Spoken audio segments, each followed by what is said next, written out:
Bienvenue dans cette nouvelle vidéo de Lexical Info. Au Mali, l'armée française affiche son éco-responsabilité. N'oubliez pas de vous abonner juste en bas de cette vidéo à Lexical Info. Le ministère des Armées a l'empreinte environnementale la plus importante de l'État.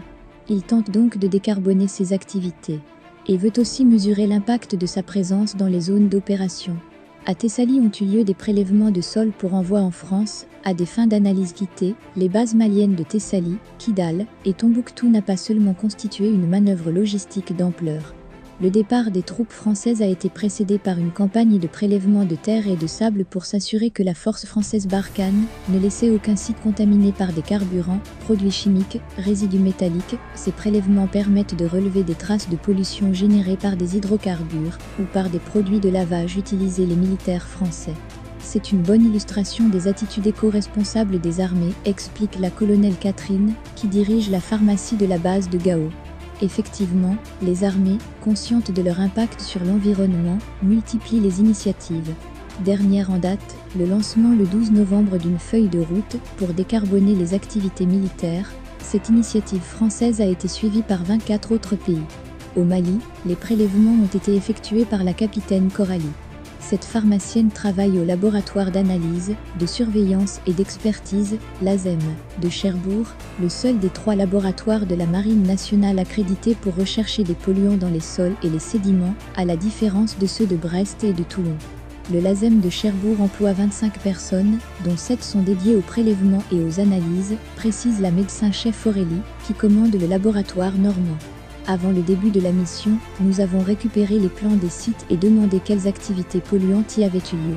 C'est ce qui nous a permis de localiser d'éventuelles zones contaminées et de dimensionner le matériel à emporter au Mali, explique la capitaine Coralie, qui s'est rendue au Mali en décembre 2020, puis en octobre 2021. Sur les sites en question, nous cherchions la présence de métaux et de produits de maintenance industrielle utilisés, par exemple, pour le lavage des zones techniques. Grand nettoyage en zone technique à Gao. C'est sur de tels sites que les prélèvements sont effectués. Grand nettoyage en zone technique à Gao. C'est sur de tels sites que les prélèvements sont effectués. Barre verticale. Si la capitaine Coralie s'est déplacée seule de Cherbourg, elle était accompagnée sur les 3 sites maliens d'une gendarme de la prévôté de Gao, l'adjudant Julie, qui a vérifié les conditions de prélèvement et attesté que les échantillons n'ont pas été corrompus.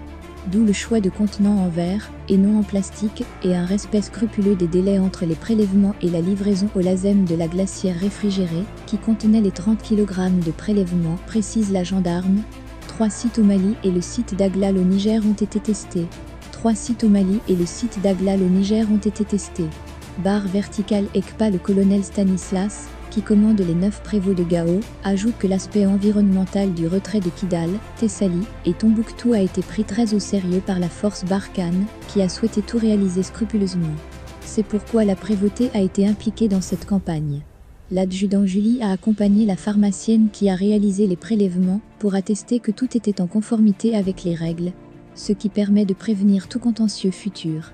Il existe, en outre, une contrainte temporelle et logistique forte, ajoute la capitaine Coralie, car les prélèvements doivent être conservés au frais et arriver au laboratoire dans les 8 jours. Il a donc fallu jouer serré, les prélèvements ayant été effectués en pleine période de relève des troupes, avec une disponibilité réduite des avions et des hélicoptères.